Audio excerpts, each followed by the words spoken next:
সুপ্রিয় দর্শক শ্রোতা, আসসালামু আলাইকুম। আপনাদের সবাইকে এসএলআইবের পক্ষ থেকে আমি সরওয়ার আন্তরিক কৃতজ্ঞতা এবং অভিনন্দন জানাচ্ছি। প্রিয় দর্শক, আপনারা কি বেলি চামেলির সুবাস পছন্দ করেন নাকি রক্ত জবার তেজ?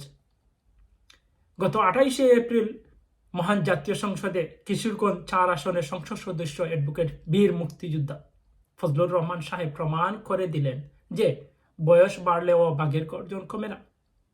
বাঘ আহত হতেও পারে, কিন্তু খেপে গেলে তার গর্জন সিংহ ভয় পায়। তিনি তার এক বক্তব্যে সংসদের ভিতরে যেন রণক্ষেত্র পরিণত করে নিয়েছিলেন।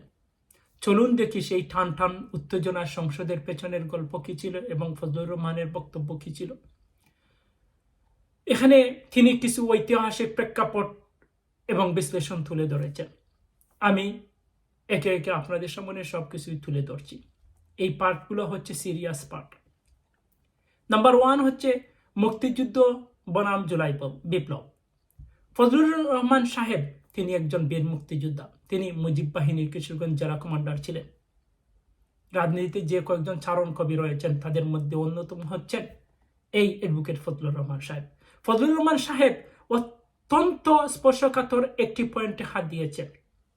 তিনি মনে করেন 1971 সালের সাথে কোনো আন্দোলনের, কোনো অভ্যুত্থানের, কোনো বিপ্লবের তুলনা চলে না।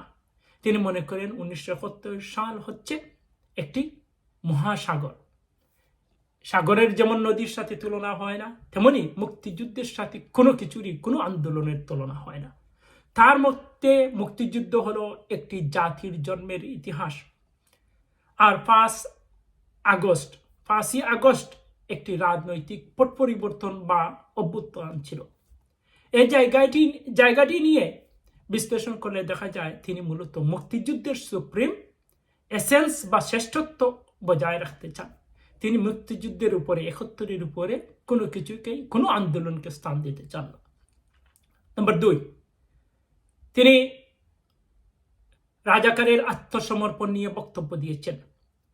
তিনি একজন কমান্ডার হিসাবে, সুপ্রিম কমান্ডার হিসাবে তার জায়গা থেকে তিনি উপস্থাপন করেছেন 16ই ডিসেম্বরের পর তার কাছে শত শত রাজাকার, আলবদর, আল শামসরা আত্মসমর্পণ করেছিল।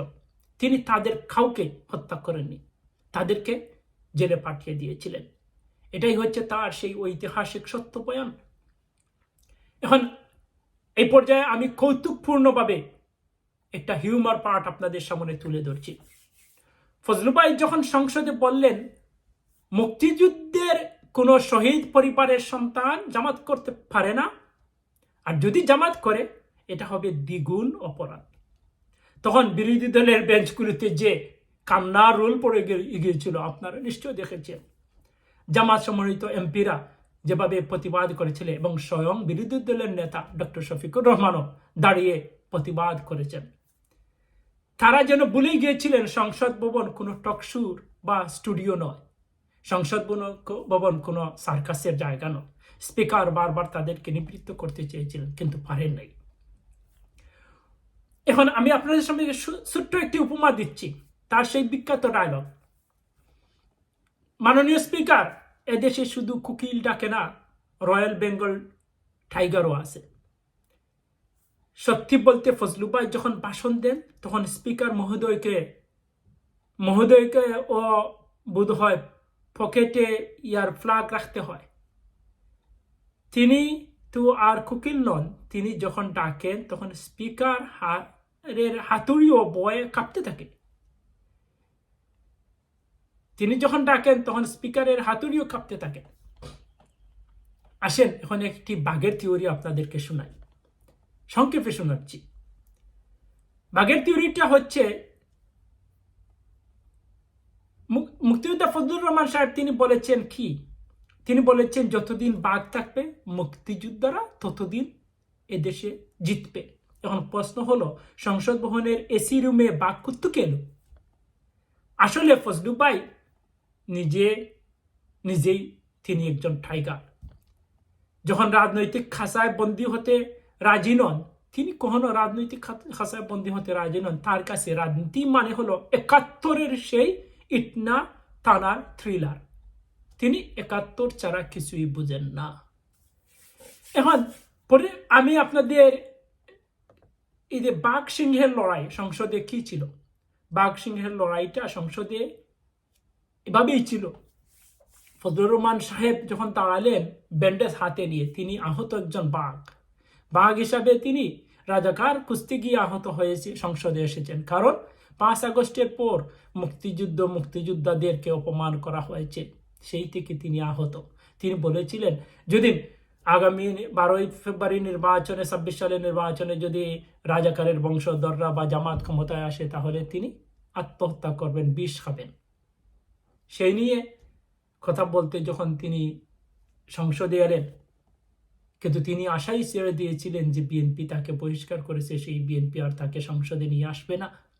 কিন্তু মহান আল্লাহ যাকে ইচ্ছা করেন, যা ইচ্ছে করেন তাই হয়। মহান আল্লাহ ইচ্ছে করেছিলেন তাকে ভালোবেসে সংসদে নিয়ে এসেছেন, আর সংসদে নিয়ে আসায় বিরোধী দলের রীতিমতো কম্পন শুরু হয়েছে। বিরোধী দল ফজলুর রহমানকে দেখলেই তাদের কাঁপুনি শুরু হয়ে যায়। এই নিয়ে আমি আপনাদের সামনে ছোট্ট একটি কৌতুক তুলে ধরছি। যেমন ধরেন সংসদের ফ্লোরে কি ঘটেছিল। ফজলুর রহমান সাহেব যখন দাঁড়িয়ে গেলেন তখন মাননীয় স্পিকার বলে, তিনি যখন দাঁড়ালেন হাত তুললেন, তিনি বললেন, মাননীয় স্পিকার আমি আহত হতে পারি কিন্তু আমার রক্তে এখনো বাঘের তেজ রয়েছে। আজ এই সংসদে সত্যের গর্জন আমি দেখিয়ে দিব, আমি দেখাবো। স্পিকার তখন বললেন, ফজলুর সাহেব আপনি তো অসুস্থ, আপনার মাথায় তো ব্যান্ডেজ, আপনি একটু বসে বলুন না। ফজলুর সাহেব বললেন, না আমি দাঁড়িয়েই বলবো। ফজলুর সাহেব কি বললেন স্পিকারকে? ফজলুর সাহেব বসে বললেন, বসে থাকা তো মুসা বিড়ালের কাজ। স্পিকার, বাঘ আহত হলে ওর দাঁড়িয়ে লড়াই করে। হঠাৎ চিৎকার করে হালুম মম। 2, সংসদের থেকে সিংহের পলায়ন। ফজলুর রহমান সাহেবের গর্জনে পাশের চেয়ারে বসা সিংহ মার্কা বাপ ধরা এক নেতা লাফ দিয়ে উঠলেন। সিংহ নেতা বললেন, ওরে বাবারে, এটা সংসদ না চিড়িয়াখানা? স্পিকার সাহেব উনি তো কামড় দেবেন মনে হচ্ছে। ফজলুর রহমান সাহেব তখন বলে উঠলেন, আবার গর্জন করে উঠলেন, আমি কামড় দিতে আসিনি। যারা 71 সালে স্বাধীনতা বিরোধী ছিল আমি তাদের গল্প এই সংসদে শোনাতে এসেছি, আর যারা জনগণের টাকা খেয়েছে তাদের হাড় দিয়ে আমি আজ দাঁত খিলাল করতে এসেছি। সিংহ নেতা কাফা কাফা গলায় বললেন, আমার ফাইলপত্র সব এখানেই থাক, আমি চললাম প্রাণের মায়ায় সবার আগে। এরপর কি হলো রাজাকারের গল্প তিনি সংসদে শোনালেন। ফজলুর রহমান সাহেব এবার চশমাটা একটু ঠিক করলেন আর রাজাকারের গল্প সবাইকে শোনালেন। ফজলুর রহমান সাহেব বললেন, ভয় পাবেন না সিংহ রাজাকাররা, সিংহ পালালে শিয়ালের রাজত্ব হয় না। এবার আপনাদের একটা রাজাকারের গল্প শোনাই। রাজাকারের গল্প শোনার জন্য সমস্ত সংসদ সদস্যগণ ফজলুর রহমানের দিকে তাকিয়ে আছে। তিনি মাননীয় স্পিকার, জি ফজলুর রহমান সাহেব বলুন আপনার গল্পটা। তিনি বললেন, মাননীয় স্পিকার 71 সালে এক রাজাকার ছিল, তার নাম ছিল কুতুব মিয়া। সেই যুদ্ধের সময় পাকিস্তানি সেনাদের বলছিল, আপনারা শুধু রাস্তা দেখান, মুরগি ধরার দায়িত্ব আমার। সংসদ সদস্য, তারপর কি হলো? ফজলুর রহমান সাহেব, স্পিকার বলছেন ফজলুর রহমান সাহেব কি হলো? ফজলুর রহমান সাহেব বলছেন, যুদ্ধের পর সেই কুতুব মিয়া ভুল পাল্টে হয়ে গেল বড় দেশপ্রেমিক, এখন সে বড় বড় ভাষণ দেয়। কিন্তু মজার ব্যাপার কি জানেন স্পিকার? সেই কুতুব মিয়া আজ রাতে ঘুমানোর সময় স্বপ্নে মুরগি দেখলে হালুম বলে লাফিয়ে উঠে, কারণ সে আসলে বাঘ হতে চেয়েছিল কিন্তু হয়ে গেছে খাসার মুরগি চুর। এটাই হচ্ছে মাননীয় স্পিকার আজকের এই সংসদে সব সিংহ মুরগি চুরাদের অবস্থা। মাননীয় স্পিকার, আমি আর কিছুই বলছি না বলেই আহত ফজলুর রহমান তার ইতি টানলেন। আর ফজলুর রহমানকে চ্যালেঞ্জ করে ফজলুর রহমানের সাহেবের বক্তব্যকে খণ্ডন করার জন্য তিনি বিরোধী দলের নেতা সংসদের স্পিকারকে তিনি তার বক্তব্য এক্সপান্স করার জন্য আবেদন জানালেন।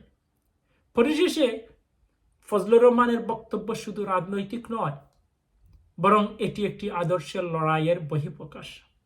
একদিকে শফিকুর রহমান সাংবিধানিক অধিকারের দাবি করেন, অন্যদিকে ফজলু ভাইয়ের আবেগী মুক্তিযুদ্ধের চেতনা।